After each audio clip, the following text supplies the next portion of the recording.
if you were an Egyptian authority on this issue, would you enter into this agreement? Sudan and Egypt can enjoy. What can Egypt and Sudan gain from this agreement?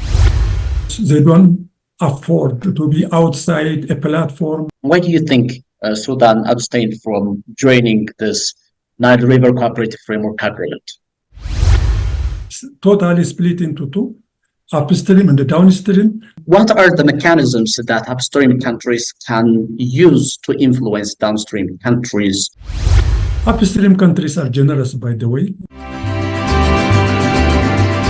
The Nile River Cooperative Framework Agreement entered into force on 13 October 2024. Ethiopia's Prime Minister Abiy Ahmed described the day as milestone. Ethiopia's Minister of Water and Energy, Hatamu described the agreement as a backbone. Despite this huge praise on the part of Ethiopian downstream countries, Egypt and Sudan were not part of this agreement. How could this agreement bear fruit in the absence of these countries? To answer this and other important questions, I invited a guest.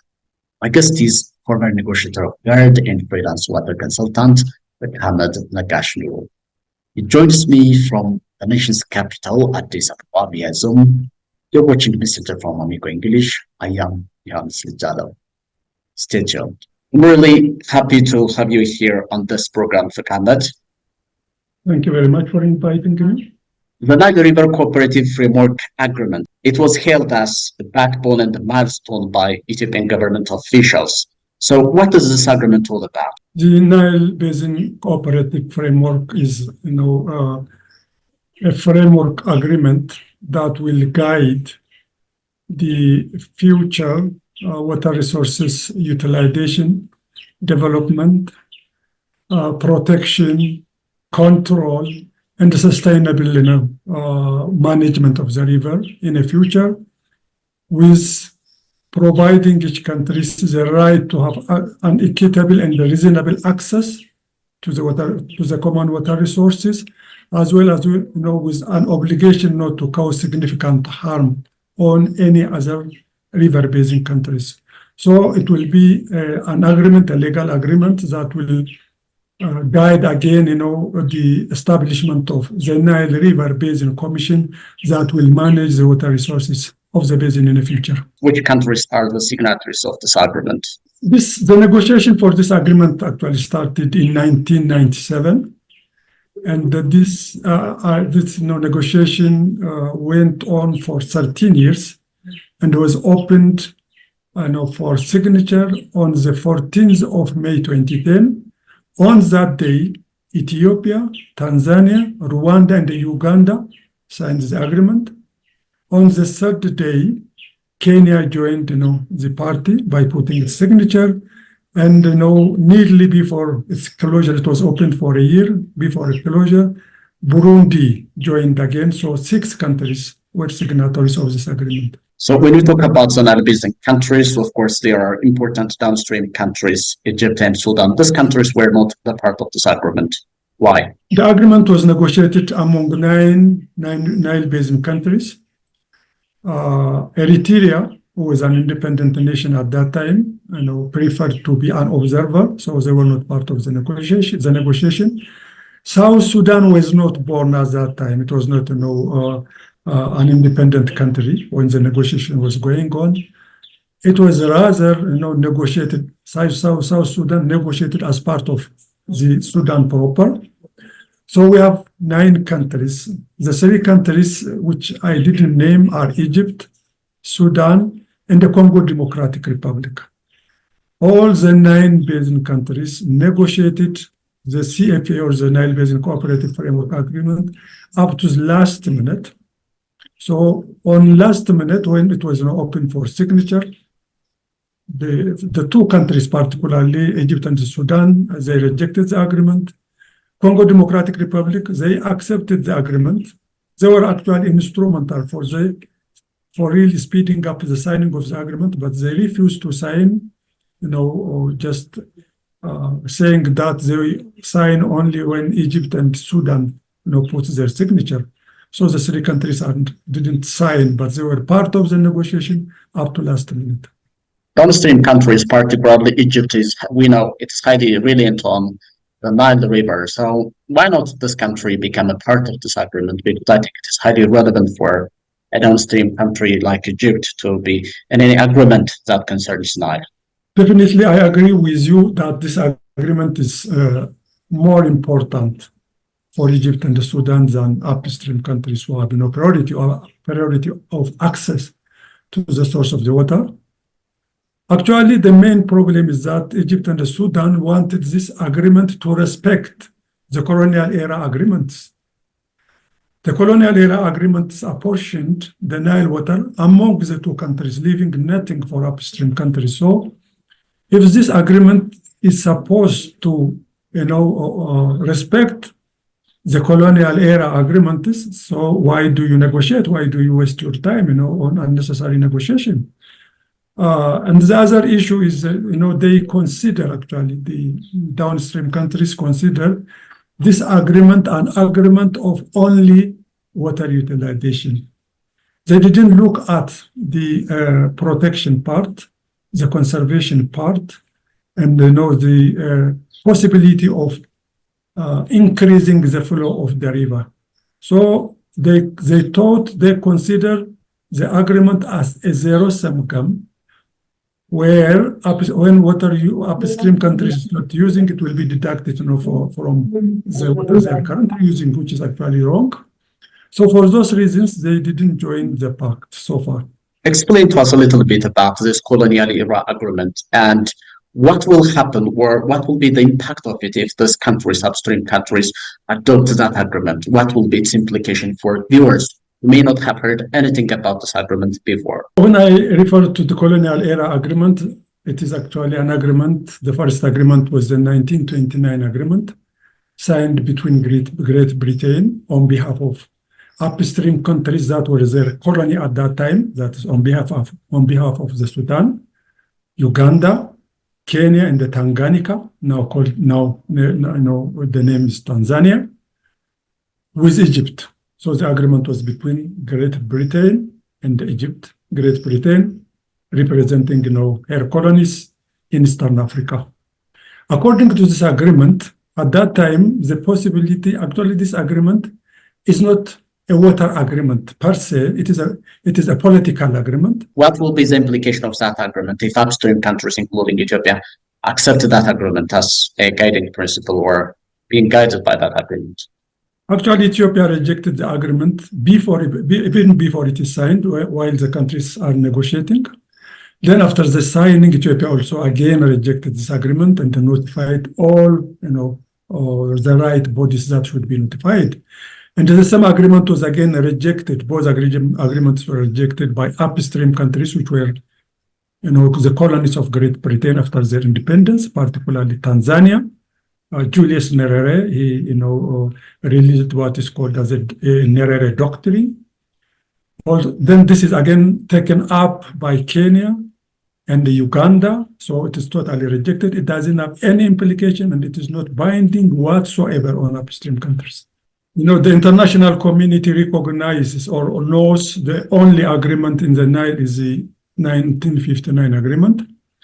Any attempt to use the water or any effort to do some development in the Nile basin, its impact is measured.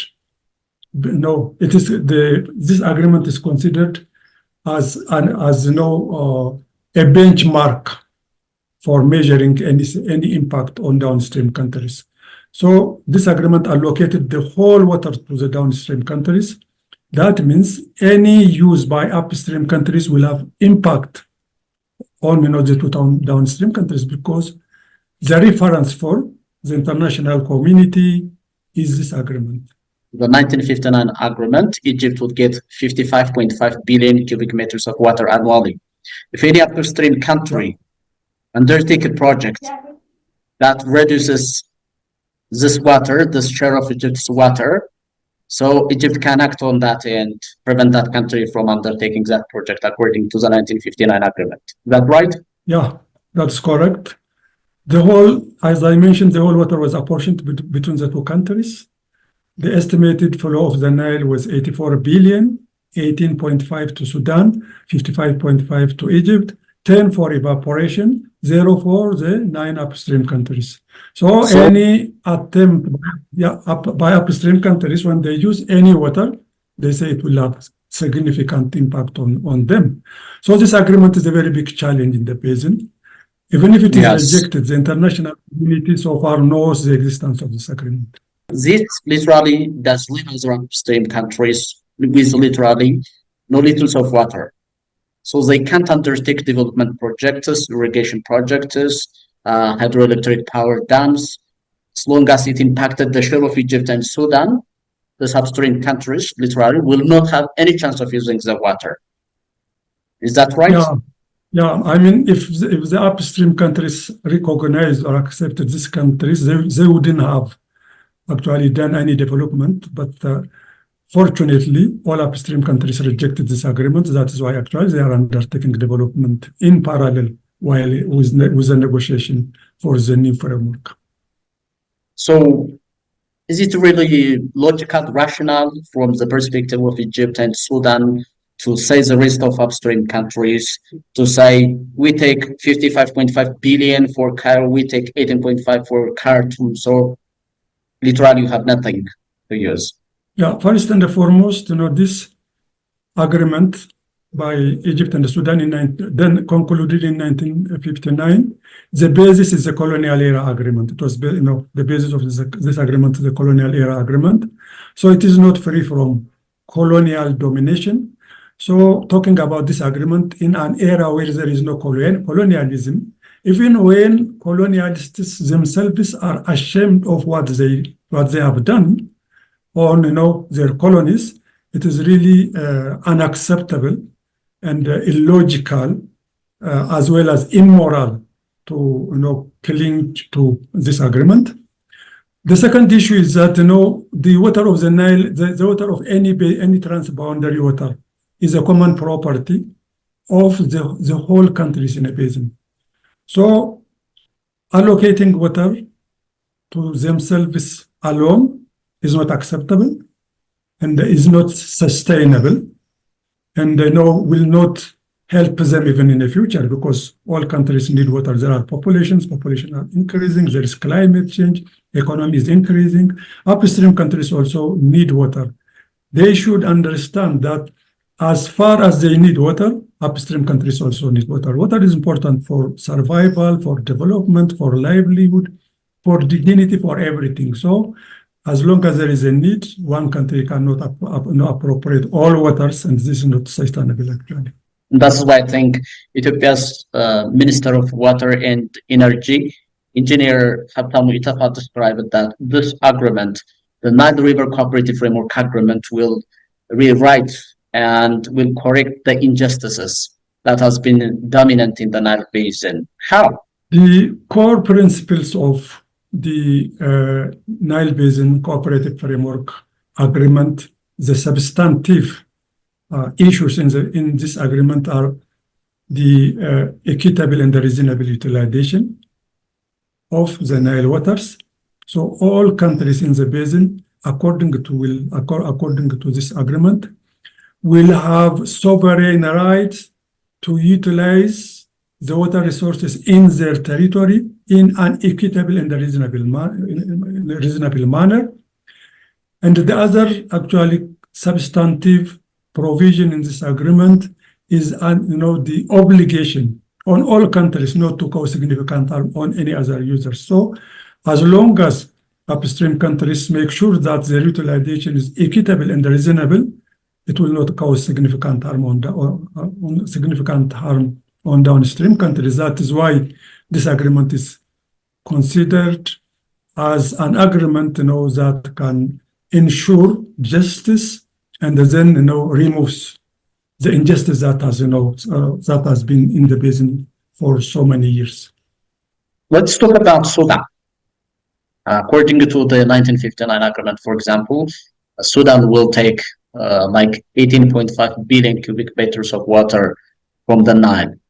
So why do you think Sudan abstained from joining this Nile River Cooperative Framework Agreement? The Sudanese, they believe that the 1959 agreement has done injustice to them. Even one should remember that in 1957, after Sudan gained its independence from the Egyptian and Britain's condominium colonialism, they rejected the 1929 agreement. They negotiated a new agreement for the 1959 agreement. Still today, they say that this agreement is unfair to them. Why should the Sudanese be allocated only 18.5, but Egypt 65.5, because the evaporation is also from the very dam of Egyptians. So the only reason Egypt didn't, Sudan didn't join this agreement is that according to 1959 agreement, it says that when upstream countries request, or when they take more water from the Nile, the two countries will respond jointly. So on any request for upstream countries, any request from upstream countries for water will be responded to jointly. So Sudan can't alone, join this pact, leaving Egypt alone, unless and otherwise they abrogate the 1959 agreement. So you are ascertaining me that there is this clear divide between upstream countries versus downstream countries interest conflict, or counter, we can say. Yes, there is a very big difference of interest between the two countries. Even when this agreement was negotiated, somewhere in between, the basin totally split into two, upstream and the downstream. The negotiation was also done between upstream as one consolidated part, downstream as one consolidated part. So there is clear, basic interest during the difference in basic interest between the two parties. So, do you think the Nile River Cooperative Framework Agreement will lay a groundwork for renegotiating water sharing agreements? When we talk about this article on equitable and reasonable utilization, there is a supportive article which talks about criteria for ensuring equitable and reasonable utilizations. There are about 9 to 10 criteria that would be given weight and scored, so that it can lead to any type of utilization the countries want to pursue in the future. If they want to share the water, yes, they can use those two articles to share water among themselves. If they want to make utilization, in a sense, making, they just apportion or utilize the water based upon projects, based upon quantities of, they can make any form of negotiation in the future, and they can lead to equitable and reasonable utilization. So there is sufficient provision within the agreement to share water, to do development, also to make the necessary utilization. What can Egypt and Sudan gain from this agreement? Let's say these countries come to this framework and sign it and practiced it. So what will be the benefit they get from this? Actually, if Sudan and Egypt join the agreement, the future negotiation for water allocation or water utilization involves all countries.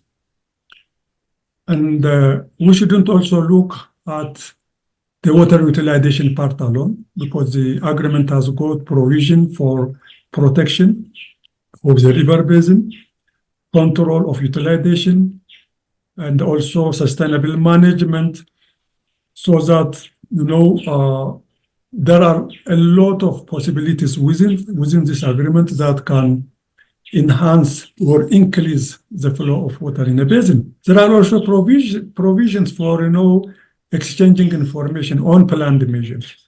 So those provide sufficient information, data for downstream countries to really comprehend what is going on in upstream countries. They will have the right to to indicate or express sort of their concerns, their aspirations, with upstream countries. But you see, if this agreement actually will ensure very strong cooperation among the basin countries. It will create a very good environment for confidence and trust among the basin countries. If the countries can, trust each other, and if there is confidence among themselves, there are big opportunities really to save the water that is lost in the dams that are located in the desert. The dams in Sudan and Egypt alone evaporate about 20 billion cubic meters. If we relocate those, the water stored behind those dams in upstream countries, really the amount of water that could be lost to evaporation can be reduced to 4 billion. 16 billion cubic meter of water is more than what upstream countries need. So Sudan and Egypt can enjoy the same amount of water they are actually utilizing currently if they can fully cooperate within the basin. So this agreement is more beneficial to them when we look, at a basin level. For example, if you were an Egyptian authority on this issue, would you enter into this agreement? Definitely, yes. Let me. What if you were an Egyptian politician? Yeah. I mean, if you are a politician, the politicians, they just look at, complicated issues, because most politicians consider this agreement not from technical point of view. They look at it from political and security point of view. They consider even this negotiation as infringing into their constitution, as infringing into their sovereignty. They consider it as a threat to their national security. If you complicate this technical issue with political and security issues, yes, you don't sign. But the most senior minister of water resources and irrigation of Egypt, who negotiated this agreement, is Dr. Mahmoud Abu Zaid, who actually declared in 2009 that the agreement is successfully concluded. So he accepted every provision in this agreement. He declared that the agreement is successfully concluded. But immediately after that, he was removed from his position, and a new minister was assigned. His name is Nasrallah. He came and he started asking, all agreement, many articles that are already agreed upon to be renegotiated. So that is how actually everything got complicated. This senior minister, very respected minister in Egypt, actually, he accepted the agreement as it is now today. Yeah, so technical people, scientists, water researchers on downstream country and upstream countries, they all agree on the importance of such frameworks, such agreements, because they see things from the scientific data-backed perspective. Because when it comes to politics, that is a little bit sensitive, and politics operates in a different mechanism than science.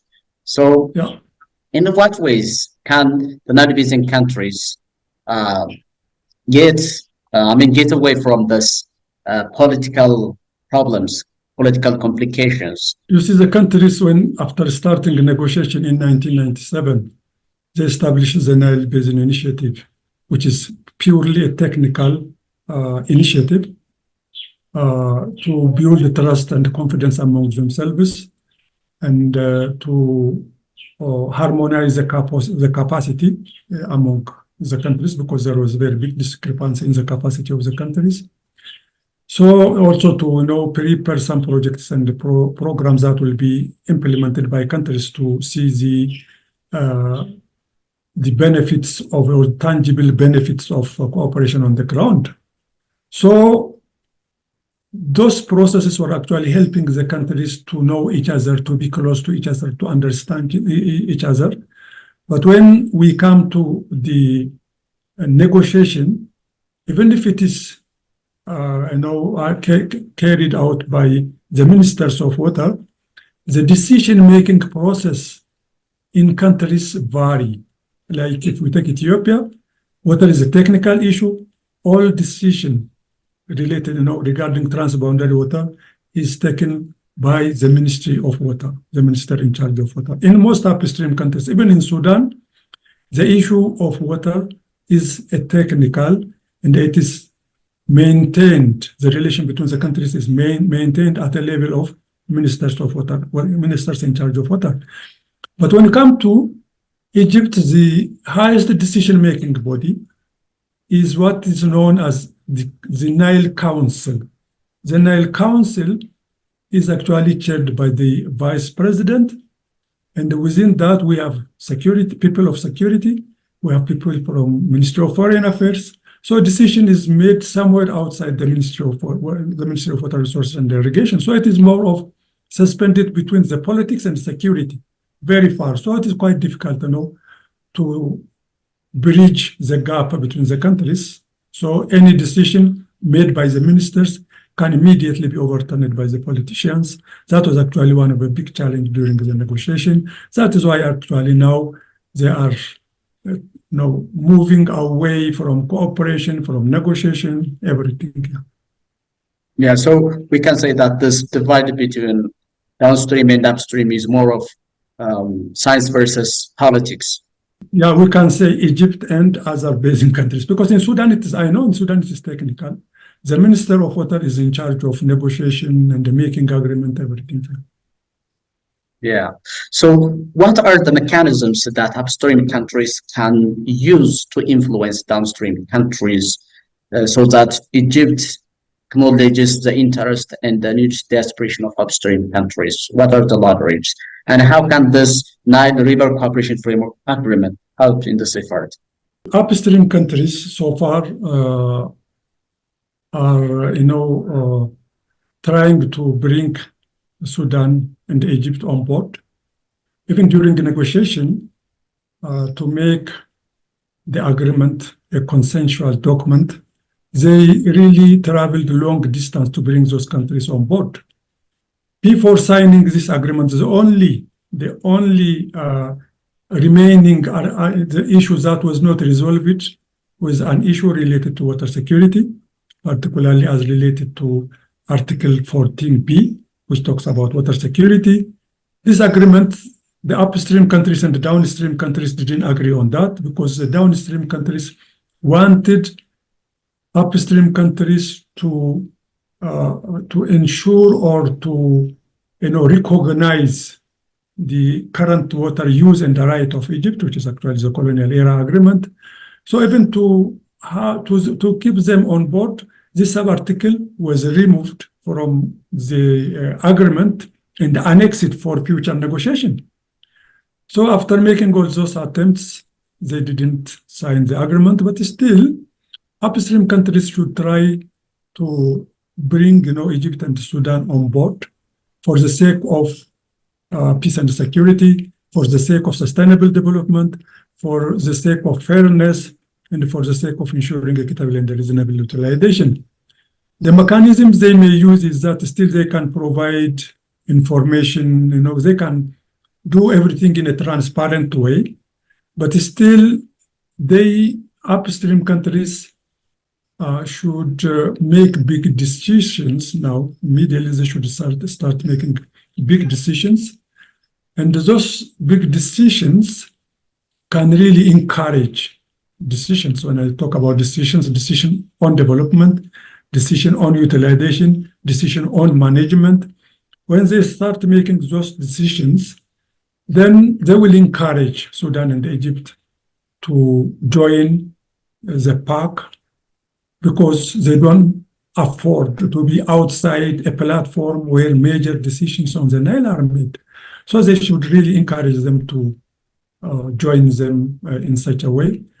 Upstream countries are generous, by the way, and they should also maintain their generosity so that they can recognize that joining upstream countries will not be a risk for them. Ahmed Nagash Nuru, former negotiator of the GERD and freelance water consultant, thank you for taking your time to talk to us to explain this complex issue. Thank you very much for having me. I'm pretty much confident that you got valuable insights about the Nile River Cooperative Framework Agreement and its implication for the visiting countries. You're watching Messenger from Amigo English, presenter of the program. I am Yanis Zadan. I really appreciate your company. Thank you for watching.